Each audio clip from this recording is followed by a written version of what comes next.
ಈ ತರ ಇರೋಕಾಗತ್ತಾ? ಚಳಿ ಇವಾಗ ಟೈಮ್ ಎಷ್ಟು? 6:30. ಇವಾಗ ಬರ್ಲಿ ಅವರು. ಈ ಸಲಿಗೆ ಸ್ವಲ್ಪ ಅರ್ಧ ಗಂಟೆ ಇರ್ಲಿ ಇಲ್ಲಿ.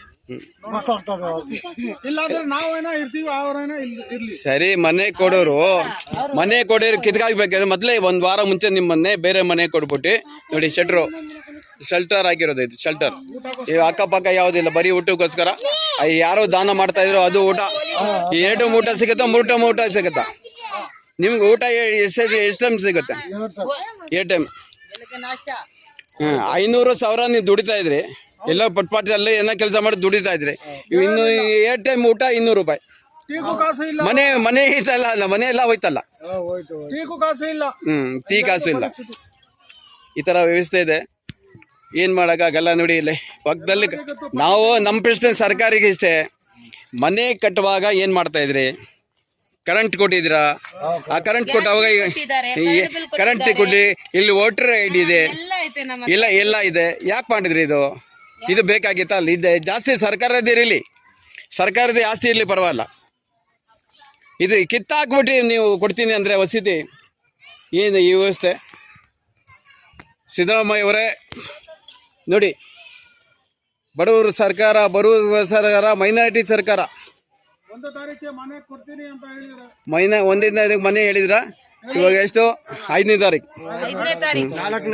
4 ತಾರೀಕು, 16 ದಿನ. ಇವ್ರು 16 ದಿನ ಪಡುವ ಕಷ್ಟ. 16 ದಿವಸ ಆಯ್ತು ಸರ್. ಈ ತರ ಇದೆ ವ್ಯವಸ್ಥೆ. ನಮ್ದೇ, ಇವ್ರು ಹೇಳ್ತಾರೆ ನಮ್ದೇ ಸರ್ಕಾರ ಮಾಡತ್ತು ಅಂತ. ಕಾಂಗ್ರೆಸ್ ಸರ್ಕಾರ, ನಿಮ್ಮ ಸರ್ಕಾರನೇ ಈ ತರ ಎಲ್ಲ. ನೀವು ಏನ್ ಮಾಡ್ಬೇಕು? ನಿಮ್ಮ ಒಳ್ಳೆ ಮನೆ ಕೊಡೋಕೆ ಮಾಡ್ತಾ ಇದ್ರೆ ಭಯ ಪಟ್ಬೇಡಿ. ಮನೆ ಕೊಡ್ತಾರೆ, ಅಲ್ಲಿವರೆಗೂ ಎಷ್ಟು ಜನ ಇರ್ತೀರಾ, ಎಷ್ಟು ಜನ ಹೋದ್ರೂ ಅವ್ರು ತೊಂದರೆ ಇಲ್ಲ. ನಮ್ಗೆ ಮನೆ ಕೊಡ್ತಾರಂದ್ರೆ ಅವ್ರಿಗೆ ಯಾರು ಬರ್ತಾ ಇದಾರಲ್ಲ, ಮನೆ ಕೊಡ್ಬೇಡ್ರಿ ಅವರು. ಈ ಬೀಜ ಏರಮ್ಮ, ಅದು ಬಾಂಗ್ಲಾದೇಶ ಅವ್ರ ಅಂತಾರ. ಬಾಂಗ್ಲಾದೇಶ್ ಪಾಪ ನೀವು ಹೆಸರೇ ಕೇಳಿಲ್ಲ. ಮನೆ ಕೊಡ್ತಾರಂತ ಬಿಜೆಪಿ ಕೇಳ್ತಾ ಇದಾರಲ್ಲ. ಅಲ್ಲಲ್ಲ, ಸರ್ಕಾರ ಇವ್ರದೇ, ಬಾರ್ಡರ್ ಇವ್ರದೇ. ಬಾಂಗ್ಲಾದೇಶ ಅವ್ರು ಹೆಂಗ್ ನುಗ್ಗಿ ಬರ್ತಾರೆ ಸರ್? ಬೀಜ ಬೇಕಂದ್ರೆ ಎಷ್ಟು ಕಾಸು ಬೇಕು ಸರ್ ನೀವು ಹೇಳಿ? ಅಲ್ಲಲ್ಲ, ಬಾರ್ಡರ್ ಪಾಸ್ ಆಗ್ಬೇಕಂದ್ರೆ ಎಷ್ಟಾಗುತ್ತೆ? ಅದು ಗೊತ್ತಿಲ್ಲ ನಮ್ಗೆ.